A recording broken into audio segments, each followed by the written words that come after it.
যারা বিয়ে করছেন যদি শুনে থাকেন আর কি, বিবাহের সময় ইমাম সাহেব একটা যিনি বিয়ে পড়ায় উনি একটা খুতবা পড়ে, বিবাহের একটা খুতবা আছে। ও ভাত তরকারির টেনশানে, বেড়া বেডির লাফালাফির টেনশানে কোনো ইতানের খবরও যায় না, বুঝেন না, জানেও না কি এর খুতবা পড়ছে, কি পড়ছে। বেড়ার টেনশন হলো দৌড় দিয়েই যাই ভাতের ডেকের কাছে, ভাত নি শর্ট পরে, গুস্তুনি টান খায়, সালাতে নি কোনো ঠট খাই না, বেজ্জুতি নি হয়। হ্যাঁ, না আমরা বেজ্জুতি হইতেন, আমনের একেবারে আলগি দিয়া থইব ইজ্জত দিয়া।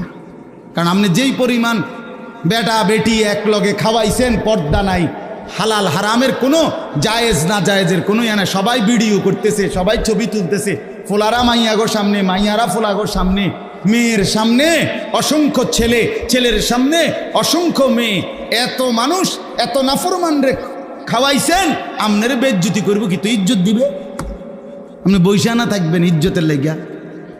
বেশি দিন না, আপনি অল্প কদিন পরে না আপনি ইজ্জত টের পাইবেন। আপনি যাইয়েন কবরে, এরপরে না কথা হবে, ফেরেশতা বলবে আপনার আস্তাগফিরুল্লাহ। তো এই জন্য বললাম, ওই বিবাহের খুতবার মধ্যে যিনি বিবাহ পড়ায় ইমাম সাহেব, উনি যে খুতবাটা পড়ে, এই খুতবার মধ্যে রাসূলুল্লাহ সাল্লাল্লাহু আলাইহি সাল্লাম আজীবন যত সাহাবীর বিবাহ পড়াইছেন, প্রত্যেক খুতবার মধ্যে 3টা আয়াত পড়তেন। কয়টা আয়াত?